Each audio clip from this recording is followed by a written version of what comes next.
Sir नमस्कार। नमस्कार doctor साहब। आज हम आपका इंटरव्यू ले रहे हैं। 21 जनवरी 2013 डेट है। तो हम पहले आपके इंट्रोडक्शन से बिगिन करेंगे सर। अपना नाम बताइए और क्या करते हैं आप एग्जैक्टली, और आपकी एज क्या है? मेरा नाम MP भटनागर है। मैं पेटेंट एंड ट्रेडमार्क का अटॉर्नी हूँ। मेरी एज 76 है और मैं जो हूँ डॉक्टर साहब के पास आया था अपनी वाइफ के ट्रीटमेंट के लिए। थोड़ा सा और ज़ोर से बोलिए। डॉक्टर साहब ने देखा कि मैं स्टिक से चल रहा हूँ। आप 4 pronged स्टिक पे चलते थे और तो डॉक्टर साहब ने फिर कहा कि साहब मैं आपका ट्रीटमेंट कर सकता हूँ, आपको 4 pronged स्टिक से निजात दिला सकते हैं। बगैर मैं आपको करवा सकता हूँ। तो मैंने कहा डॉक्टर साहब ये तो बहुत ही अच्छी बात होगी, क्योंकि मैं नी रिप्लेसमेंट नहीं कराना चाहता। मेरी किडनी 43% काम कर रही है और मेरे पे कोई 6 महीने की सेवा करने के लिए नहीं है। तो डॉक्टर साहब ने कहा ये आप सब कुछ मत कीजिए, हम आपको बिल्कुल ठीक कर देंगे। तो डॉक्टर साहब ने फिर मेरे दांत लगवाए और काफ़ी टाइम लगता है वो बनाने में, और बड़े साइंटिफिक और टेक्निकल वे से वो मेरा डेंचर बना।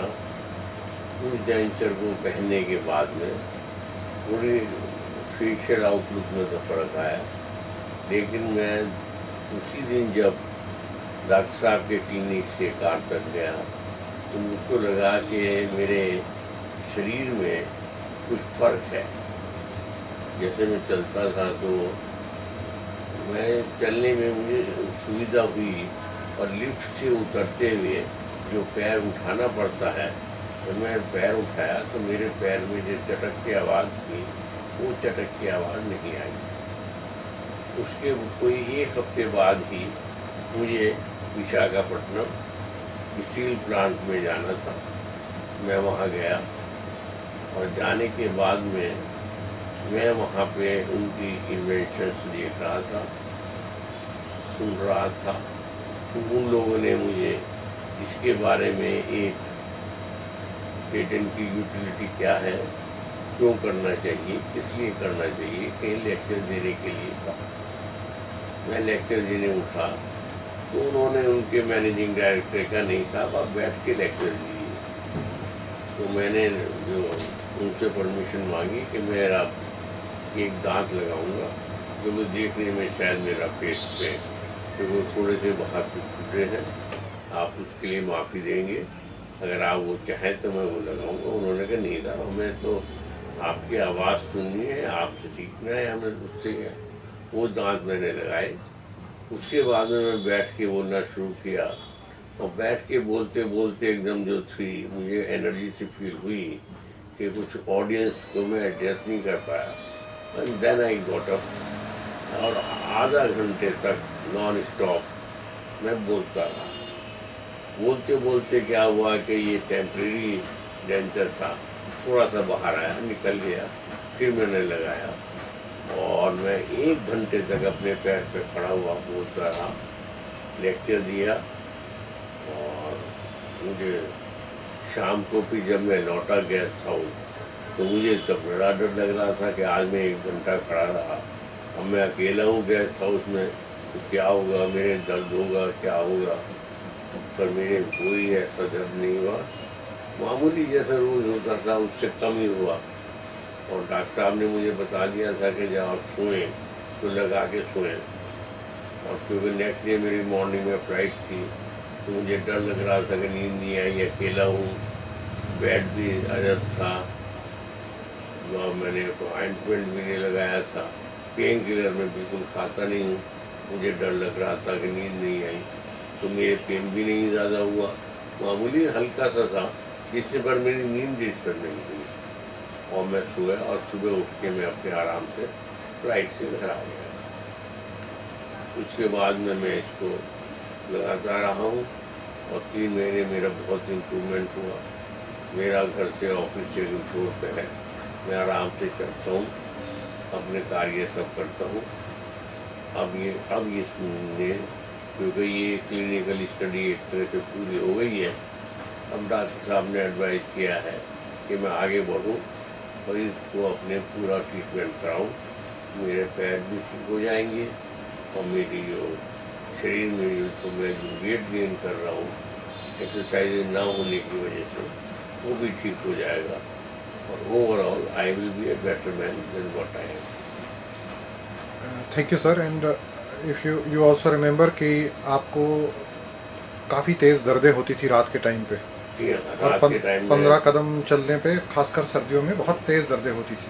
मेरे रात को सोने के टाइम में मुझे सोने से पहले कोई ऑयल लगवाना पड़ता था, हॉट बॉटल से सिकाई करता था और पैरों के नीचे तकिया लगाता था और फिर सोता था। उस सब अब की मुझे इसकी जब मैं डेंचर लगाता हूँ और उससे सोता हूँ तब मुझे ना तो सिकाई करने की ज़रूरत पड़ती है, ना रात को दर्द होता है, मैं आराम से सो जाता हूँ। और आप बेसिकली एक इंजीनियर हैं, मैं तो इंजीनियर हूँ जी। तो आपके लिए बड़ी आईआईटी से आपने किया हुआ मैं है। आईआईटी से इंजीनियर हूँ और ये चीज़ मैंने फिर थोड़ी साइंटिफिकली भी स्टडी करने की कोशिश की तो मुझे 1-2 जर्नल में मिला कि हाँ अप्रोच डॉक्टर साहब ने जो मुझे बताई है वो साइंटिफिकली एंड टेक्निकली ठीक है। हमारा शरीर जो है वो इन चीज़ों इससे बहुत ज़्यादा अफेक्टेड होता है। और आप बताते थे कि 15 कदम भी चलना डिफ़िकल्ट हो जाता है, आपकी वाइफ बता रही थी, और अब आप बीच में 1.5 किलोमीटर भी चले हैं। मेरी तरह अभी क्या हुआ कि इसी संडे की बात है, मेरे बिटिया की तबीयत एकदम ख़राब हो गई, ड्राइवर था नहीं और मैं निकला तो निकलने के बाद में मुझे ध्यान आया, मैंने वो डेंचर पहना। डेंचर पहन के मैं साइकिल रिक्शा स्टैंड जो मेरे घर से कम 1/2 किलोमीटर पे है वहाँ गया। उस रिक्शा में मैं बैठ पाया, चढ़ पाया, दवाई ली, दवाई लेके आया और दवाई लेने के बाद में फिर मुझे ध्यान आया कि जो मेरा 2nd फ्लोर पे ऑफिस है वो आज खुला हुआ है। सुबह से मैं 2nd फ्लोर तक चढ़ा भी और उतर के भी आया और इस सब करने के बाद भी मैं आराम से लेट गया और सो गया। मुझे पता नहीं चला कि मैं घर से बाहर चला था और इतनी दूर गया था और ये कार्य मैंने किया और मैं जीना भी चढ़ा था विदाउट सपोर्ट के। पिछले कई सालों से आप मेरे से ऑर्थोपेडिक सर्जन का टेलीफोन नंबर मांगते हैं। मैंने आपको उनके पास भेजा भी था देहरादून में, और मैं आपसे कहता रहा कि ये ट्रीटमेंट कराइए, इससे आपको चैन पड़ेगा, बट शायद आपने शुरू में इस ट्रीटमेंट को शुरू में मैं रिलेक्टेंट थे और इस चक्कर में कई दांत निकल गए, काफ़ी लेट भी हो गए। और मुझे याद है कि जब हमने आपको पहली बार ट्रीटमेंट किया तो आपने मेरे को एक मेल डाली कि डॉक्टर साहब ये क्या भद्दी सी चीज़ आपने एनेस्थेटिक सी चीज़ लगाई है। तो मैंने सब लोग हंसते थे। तो मैंने आपको मेल डाली कि ये डेंचर नहीं है, इससे आप खा सकते हैं चाहे तो, बट ये बेसिकली एक तरह का हमने ऑर्थोटिक प्लेट बनाया है आपके लिए, जो आपके घुटनों की मदद करेगा। Is that right? बिल्कुल ठीक है। और उससे आपको एकदम से चैन पड़ा, और वो एक्चुअली राइट ट्रीटमेंट नहीं है, it is only an interim treatment to demonstrate to you that how valuable can this treatment be, craniosacral treatment be, and now you're waiting for the main treatment to go for. That's correct. So अगर आपको एक word में describe करना हो इस treatment को तो आप कैसे डिस्क्राइब करोगे? एक वर्ड में तो ये कहूँगा कि ये एक बिल्कुल मिरेकल ट्रीटमेंट है और इसको अवेल करना चाहिए क्योंकि इसमें शरीर के किसी और अंग की हानि नहीं होती और कोई भी हम इंट्रूजन नहीं कर रहे हैं बॉडी में, और neither are we giving any medicine. तो सर ये आपका वीडियो मैं लोगों को दिखा सकता हूँ? बिल्कुल आप दिखा सकते हैं। वेबसाइट और इंटरनेट पे अनेक लोगों का फ़ायदा होगा। जी सर। जो मेरी तरह पीड़ित हैं वो लोग इसका फ़ायदा ज़रूर उठा पाएंगे। और वेबसाइट और इंटरनेट पे डाल सकते हैं? बिल्कुल डाल सकते हैं। और आप लोगों को दांतों के बारे में क्या मैसेज देना चाहेंगे? मैं देना चाहूँगा कि दांत जो है हम लोग इसको नेगलेक्ट करते हैं, पर मुझे अब ये पता चला कि दांत हमारे शरीर का बहुत ही विशेष अंग है जिसको हमें ध्यान रखना चाहिए और इनको नेगलेक्ट नहीं करना चाहिए। ये नहीं कि दांत हिल रहा है निकल कहीं चले गए उसको निकलवा दिया, कोई डेंचर जहाँ देखा वहाँ बनवा लिया। हम लोग दांतों पे मिनिमम केयर करते हैं और मिनिमम पैसा खर्च करना चाहते हैं।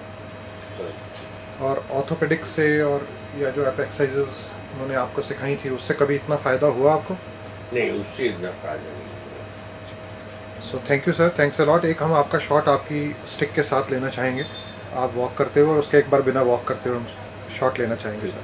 Thank you sir. जैसे आप नॉर्मली दिस इज़ हाउ आप स्टिक पे चलते हैं, और सर एक बार दोबारा से वापस जाइए, स्टिक को छोड़ के जाइए। Just want to see your gait without the stick. इस तरह से हाँ, आप वापस उल्टे उल्टे मुड़ के चले जाइए। हाँ, और ऐसे जैसे आप उल्टे चले थे तो ऐसा कभी पॉसिबल ही नहीं था ना उल्टा चलना। जी सर, आइए प्लीज़, प्लीज़ कम बैक। हाँ, right sir, yes, thank you very much, thanks sir.